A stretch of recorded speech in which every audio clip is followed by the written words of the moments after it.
Hi and welcome to The Nation. I'm Gerard RATNAM. Malaysia's push for net zero by 2050 is reshaping business rules with a carbon tax on the horizon and new energy laws in place. Joining us to discuss how companies can adapt is NURUL SYAHEEDAH IZMAN, COO and co-founder of Pantas. SYAHEEDAH, thank you so much for taking time off to be with us. It's great to have you here. Let's get into it. There's just so much to learn about, and I'd like to begin here. We know a carbon tax is coming by 2026, and a lot of smaller businesses aren't ready for that yet. Now, what's the first thing they should start doing to prepare for this coming, or this carbon tax which is coming, which is on the horizon, 2026? Oh, thank you so much for having me, and that's a great question. I think the first step would be, number one, to demystify the entire thing. As an SME, a lot of the times, their main concern is, how do I keep the lights running? How do I make payroll? And suddenly you throw in carbon tax into the mix. I think it can be very overwhelming. So first step is to demystify. What does this mean? How are they involved and affected by carbon tax? So that's number one. The reason being is they are part of a supply chain of a larger company. Most likely they are. And you have a lot of regulations such as the Cross-Border Adjustment Mechanism, CBAM for short, that's coming in that requires exporters to the EU, as an example, to disclose their carbon emissions. So if a large entity have to disclose their carbon emissions, that would also touch upon their supply chain. And this is where SMEs come into the picture. So that's number one. So what is the threat? Let's just say we just ignore this altogether. Well, the threat is actually real. I think there is a study that was made, 292 billion of potential revenue loss to Malaysia if we do not... 292 billion? Yes. Of potential revenue loss if we do not start abiding by these laws. And this is why SMEs are impacted. So we know that, number one. Is this now a concern? I think the good news here is, don't worry about that. Let's start where you are at. So there's a saying in the sustainability space whereby you cannot manage what you do not measure. So for an SME, what does that mean? Start with the data, the operational data that you already have in hand. How does that look like? As an example, every month you have your TNB bill, your utility bill. You have the amount you spend on the petrol you use for running your business. So with those two data points, you can already start the process of calculating your carbon emissions. So that is the good news. And I think also beyond that, the next step is, how do I even start? In Malaysia, we have such an amazing support system. I think Bank Negara Malaysia has taken the lead in this, understanding the impact of this coming carbon pricing onto SMEs. And that's why programs, multi-stakeholder programs, such as the Greening Value Chain program has been put into place to provide SMEs with the right support. And I think the number one takeaway from the GVC since its launch was the importance of awareness, of capacity building, providing SMEs, again, to demystify the entire concept, letting them know that it is easy to start, so that the threat from being cut off from the supply chain is not there. So I think that's the way we're looking at it. Right. Now, with the new Energy Efficiency and Conservation Act, businesses are expected to rethink how they use energy, not just in buildings, but across operations. Now, in your opinion, what are some simple ways companies can start cutting energy use right now? Yes, that's a great question. I think, the Energy Efficiency and Conservation Act, EECA for short, to me, it is just the government nudging us to do something that's already very good for the business. The way I look at it is having your serious financial advisor to shed light on how we are currently spending our money on energy. And it is now being broken down to 3 simple steps. I think first and foremost, like any financial advisor, they would come in and say, let me look at your bank statement, let me see where you are spending on miscellaneous stuff. Similar to that, that's why the energy audit comes into play. The energy audit comes in to take a look, to shed light. It's a sort of a professional assessment. Yes, that's right. And to identify areas where energy leakages are coming from, because energy leakages also equals to the leakages of your funds. It does impact your bottom line. So how do we now take a look at it with a very smart lens? It can mean the leaking or the old air conditioning that's been running all night, as an example, old machinery that needs some updating. So it goes to that. And so now that you have the energy audit, you have the report, what's next? So similarly, like a financial advisor, you probably would have your energy manager coming in to look at that map, the treasure map. You have the audit, you look at the treasure map, identifying areas where we can start saving. And beyond that, I think looking at how do we implement this. This is where the energy management system comes into place. It essentially is going to be as easy as, all right, let's set a target. These are the certain machinery that needs replacement. These are the areas that we can start saving money, saving the energy. So this is based on international standards like the ISO 5001. You know, they talk about stuff like this. Can you please dumb it down for us a little bit? Yes. So I think for me, the way you look at it is you having this in-house expert looking at how you develop the strategies to save your electricity, and then these standards are here to just become the guiding light, so to speak. But for a business, how does it impact the way you run your business? As I said earlier, you can even implement something as easy as switching over to LED lights, as an example, or creating the culture within your company whereby switching off the AC if it's not being used, and tracking those particular progress. But for me, from my vantage point, I run a climate tech called Pantas, and we have recently launched something called the Energy Efficiency EAI. It is essentially a tool because the number one challenge for companies is the cost. You're saying, all right, let's switch over to energy efficiency, energy efficient machinery. But if you were to look at perhaps a medium-sized mall, switching over to an energy efficient HVAC system, as an example, you would have to fork out upfront 16 million ringgit already.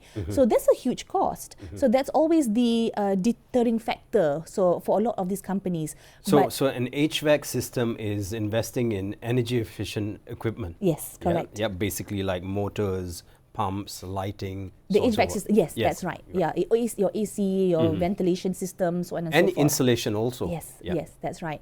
And looking at that large cost, usually people will be like, oh, wait a second. Like I have so many other things, as I mentioned, as a business, I need to look at. So for us, this particular AI would just come in as a layer of intelligence on top of their existing building management system. And how would that look like? We have predictive optimization features whereby we look at your HVAC use. So a building, some floors, the AC is up and running, but there's no one there. We're able to study the usage, the habits of that particular building and adjust and make it more optimal. And we can slash about 40% of energy, and that's direct savings to your bottom line. And I think, right. I mean, while you're saying this, let's just go back to the EECA for a while. How does it differentiate requirements for large corporations versus the SMEs? Yes, that's right. That's a great question. For the larger corporations, then they are asked to hire a registered energy manager. So there are different requirements for larger organizations because they're able to do that because it does cost money. But for SMEs, as I said, it can be so as easy as switching over to LED lights. But again, going back to you cannot manage what you do not measure in the first place. So even before you start embarking down, and that's why calculating your carbon emissions is important, number one, understanding your hotspots, where exactly are the high usage areas coming from your business operations, that's very important. So that's the first step for an SME.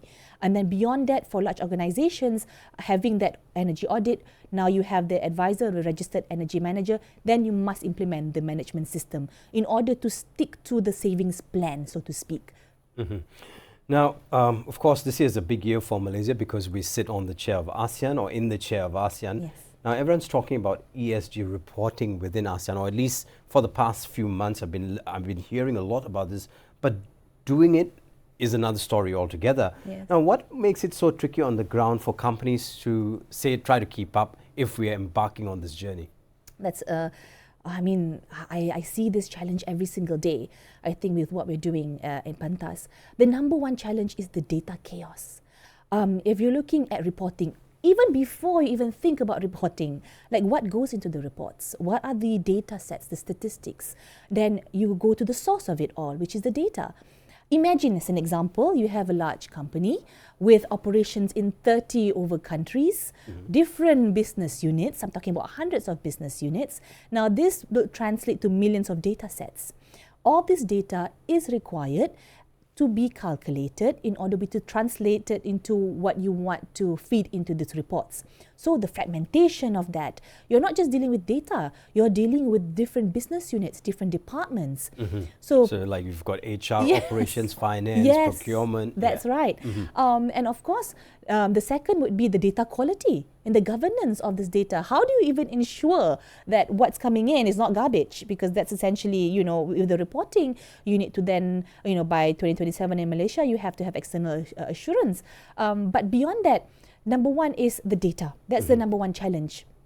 And then having a centralized system to pull in all this data automatically. So an automated system, I think that's the way to go. Leveraging technology is key here to managing this data chaos, because typically, if you're talking about sustainability reporting, in a typical company, you're talking about one or two man show. The sustainability department would be Right, one so two man show. there must be internal expertise that a company needs to invest in also at this point. Yes, of course, and no. But because if you have a platform that's already able to automate this and a system and becoming that partner in your sustainability journey, you don't have to fork out so much investments in that.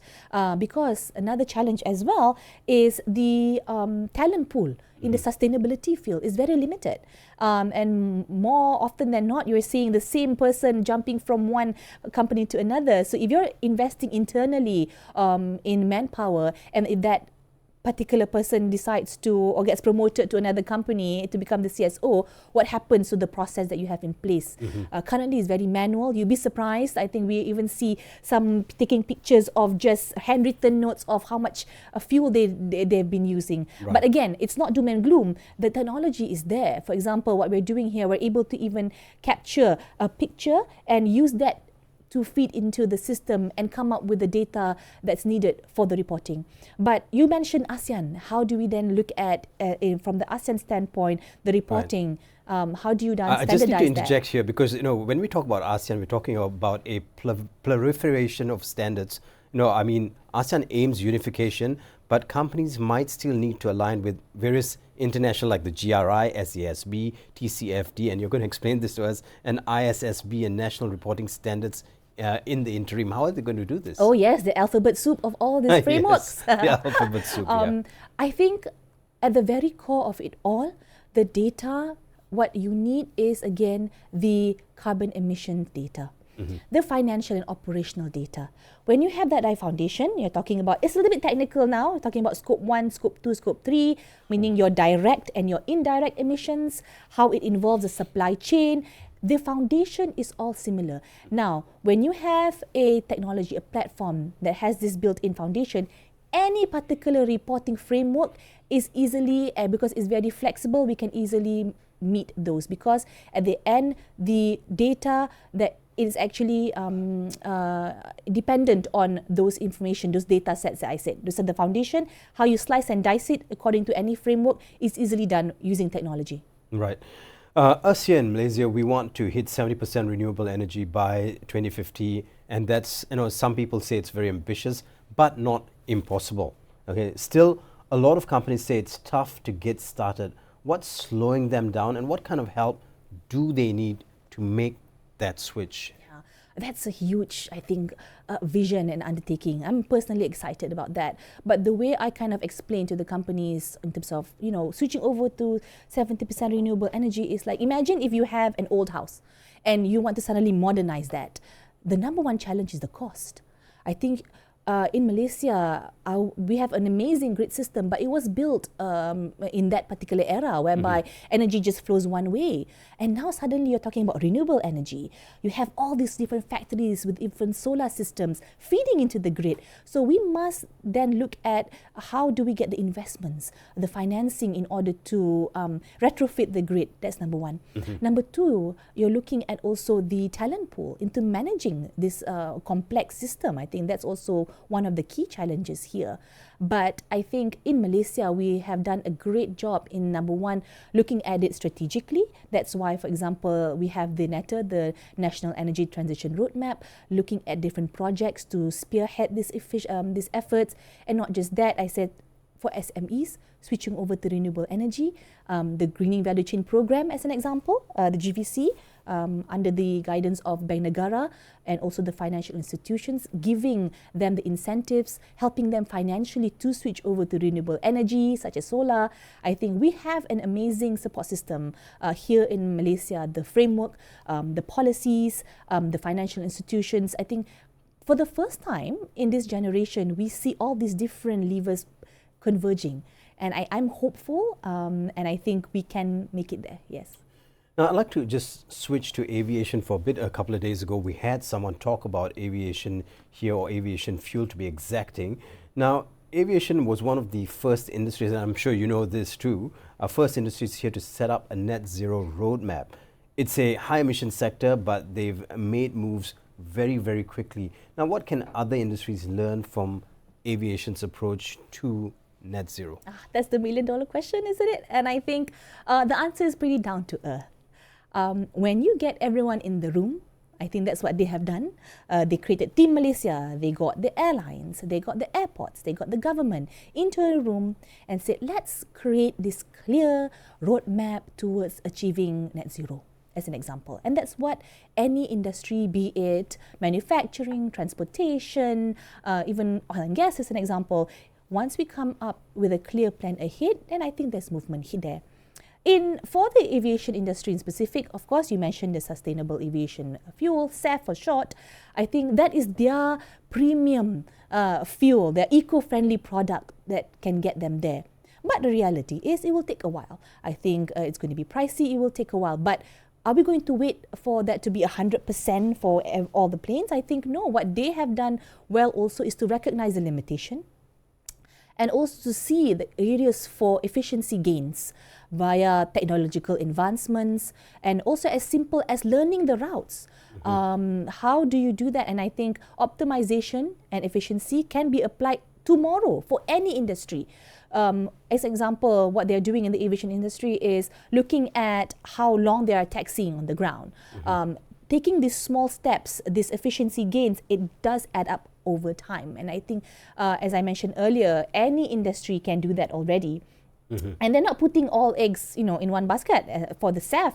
Not just the operational gains, looking at technological advancement, like how we look at it for a business of SME, going through your Waze app to see the fastest route to save petrol. Again, it adds up. Not waiting for that SAF or for a position, for a situation to be 100% perfect before embarking down that journey. And I think that's what they have done well in that industry. I'd like to move to what Bank Negara has done. Their recent support for regional initiatives like the power grid or the ASEAN power grid highlights importance of green infrastructure. They talk a lot about it, green infrastructure. Now, what role does operational transparency play in enabling the success of such large-scale projects at this point? I think you hit the nail on the head there.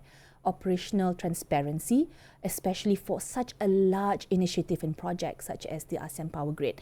I think I'm very hopeful and I'm excited for that. But how do we get there? How do we break that into steps? And I think, look at it this way. Let's say you want to build a communal solar power system with your neighbors.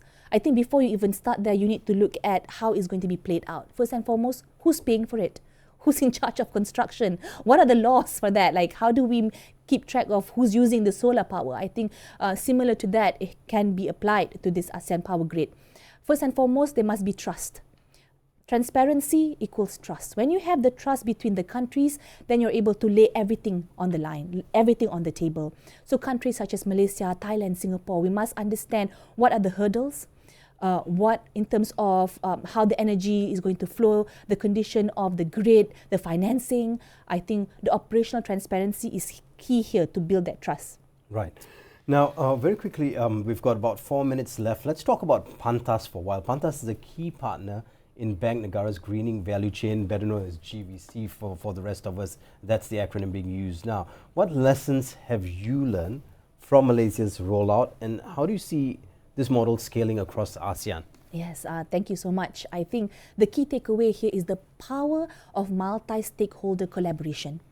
I think no one can do this alone. And again, as I said, the fight against climate change or any sort of efforts combating climate change has been already since 1970s. But for the first time ever, having the weight of the policymaker or the financial institution and the support from the private sector has been the key takeaway here. And recently as well, we've launched a playbook for the ASEAN region to learn from GVC, because we are the supply chain of the world. If we don't look at this seriously and have everyone on board in this program, we'll be at risk of being cut off from the supply chain of the world when all these regulations which require disclosure comes into place. And I think, again, I'm very honored to be part of this amazing initiative. So yes, the takeaway is the multi-stakeholder collaboration. Looking ahead, what's your vision for Pantas's operational growth, and how do you see the company helping Malaysia lead in ASEAN's climate tech ecosystem? Thank you. I think for Pantas, our goal has always been to help large clients, large companies to decarbonize and create impact. And for me, I see Pantas being the operating system as we move towards a greener future. Right. With that, SYAHEEDAH, thank you so much for joining us. It's been a pleasure having you here and learning a little bit about this. Although at times it can get a bit confusing. I'm sure as time goes by, all of us will get on this platform and understand what really happens. And I guess the idea, like you said before we got in the air, is to make sure you can tell this story to a 10-year-old, so all of us have a finger on the pulse at all times. Yes. That's all for this edition of The Nation. We were speaking to NURUL SYAHEEDAH IZMAN, Chief Operating Officer and co-founder of Pantas, on Malaysia's role in the green transition to, of course, as the road to net zero accelerates. Stay informed, and we'll give you as much information as we can right here on Bernama TV. I'm GERARD. This has been The Nation. Thank you very much for staying with us, and thank you, SYAHEEDAH. Thank you.